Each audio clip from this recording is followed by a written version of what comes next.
안녕하세요. 목요일 아침 묵상 오신 여러분 환영합니다. 오늘 방주의 영성이라는 그런 제목으로 하나님 말씀 함께 나누려고 합니다. 방주 바깥이 온통 물난리인 가운데 노아와 8 식구들은 방주 안에서 오랜 시간을 지내야만 했습니다. 무려 1년하고도 17일 동안을 방주 안에서 지냈죠. 한번 상상해 보십시오. 홍수로 인해서 파도가 거세게 일어났을 텐데 이 터뷸런스가 얼마나 심했겠습니까? 멀미가 장난이 아니었을 것입니다. 이리 뒹굴고 저리 뒹굴면서 정신이 없었겠죠. 그렇게 정신없는 시간들을 보내면서 자기 한 사람만 챙기면 되는 게 아니라 그 수많은 동물들, 그 페트를 다 챙겨야 하니 이 보통 일이 아니었겠죠. 1년이 넘게 꽉 막힌 공간 속에서 소위 똥밭에서 생활한다는 삶이 상상이 되십니까? 그 많은 동물들의 배설물을 어떻게 처리했을지가 참 궁금한데요. 동면하는 동물들도 있었을 테고 방주를 설계하면서 미리 이런 부분을 고려했을 테니까 제가 걱정할 일은 당연히 아닌 것 같습니다. 자, 아무튼 모텔보다는 아주 못한 그런 냄새나는 방주 안에서 1년 넘게 숙식을 해결해야 하는 노아 가족들의 고충은 이만저만이 아니었을 것 같습니다. 하루빨리 방주 바깥으로 나가고 싶었겠죠. 하루하루 배 밖으로 나가기를 손꼽아 정말 기다렸겠죠. 그런데 방주 바깥으로 나가는 날이 생각보다 빨리 안 오는 거죠. 방주 안의 삶은 그야말로 기다림의 연속이었습니다. 먼저는 까마귀를 내보내서 상황 파악을 하죠. 근데 까마귀 안 돌아오죠. 전혀 도움이 안 됩니다. 그래서 이번엔 비둘기를 내보냈습니다. 처음에 이게 비둘기가 그냥 돌아왔죠. 좀 시간이 지나서 다시 그 비둘기를 내보냈더니 올리브 잎사귀를 물고 나타났죠. 식물들이 이제 다시 자라기 시작했단 말이겠죠. 물이 많이 빠지고 말라가고 있다는 걸 이제 알 수 있는 대목인데요. 그리고 이제 마지막 3번째로 그 비둘기를 이제 일주일쯤 있다가 다시 내보내니까 이번에는 그 비둘기가 이제 방주 안으로 안 돌아왔습니다. 그래서 이제 방주 뚜껑을 열어보니까 땅이 이제 말라 있는 것을 확인하게 된 거죠. 이 오늘 본문을 제가 보고 묵상하면서 이런 생각을 해봅니다. 하나님으로부터 구원받은 방주 안의 삶이라는 게 편안하고 걱정 없는 그런 삶이 아니구나. 방주 바깥도 난리지만 방주 안도 난리구나. 비록 온 세상에 비하면 굉장히 작은 공간이지만 이 소우주에 살아가면서 가족들과 동물들을 돌보는 소위 하나님의 문화명령을 그대로 시행해야 하는 그런 삶이구나 하는 생각을 해보게 됩니다. 노아는 방주 안에서도 인생을 배우는 거죠. 그냥 넋놓고 홍수가 끝나고 배 바깥으로 나가기만 멍 때리면서 기다리는 것이 아니라 방주 안에서의 기다림은 삶을 살아내는 기다림이었다는 거죠. 이 모습이 바로 우리의 신앙생활이다 이겁니다. 우리가 예수 믿고 구원받았다라는 것은 이제 아무 걱정 없이 편안하게 잘 살 수 있게 됐다는 게 아니라 삶의 현장에서 치열하게 우리에게 주어진 문화명령을 수행해 나가면서 인생을 배우게 된다. 그 얘기가 되는 것이죠.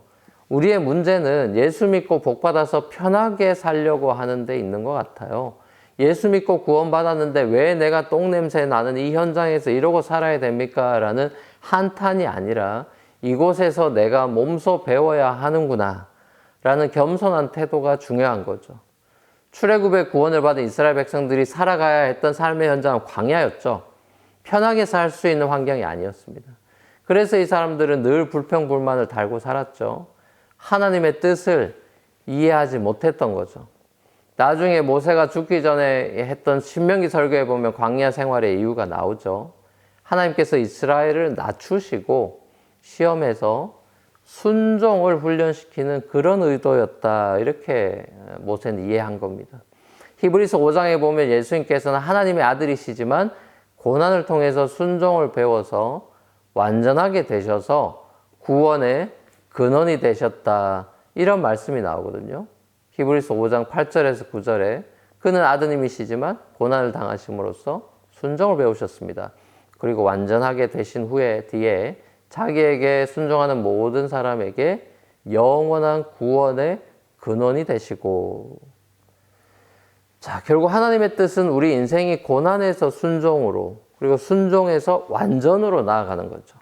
노아는 홍수 심판을 면해서 구원받은 것으로 끝나는 인생이 아니라 거기에서부터 더 자라가고 완전한 순종의 자리까지 나아가야 했던 거죠. 그의 믿음은 완전한 순종의 자리까지 계속해서 자라가야 했던 것이죠. 사랑하는 우리 뉴프런트 교회 성도 여러분, 우리가 예수 믿어 구원받고 살아가는 방주 같은 교회, 이 교회도 노아의 방주만큼이나 메시합니다. 노아 가정처럼 가정도 메시하죠. 이렇게 메시한 교회와 가정 속에서 우리 신앙이 그렇게 자라가는 겁니다. 고난이 우리를 자라나게 합니다. 쳐다보기 싫고 치우기 싫고 냄새나는 그 고약한 일들을 통해서 우리의 영성은 자라는 겁니다. 예수님께서도 말구유에서 태어나 메시한 세상 속에서 고난을 배우고 순종을 배우셔서 우리의 구원자가 되셨고 우리에게 삶의 모범을 보여주셨습니다. 하나님이 저와 여러분을 위치시키신 이 방주, 곧 가정과 교회 안에서 그리스도의 장성한 분량까지 자라가는 그런 저와 여러분이 되시기를 우리 주님의 이름으로 간절히 축복합니다. 같이 한번 기도하시겠습니다.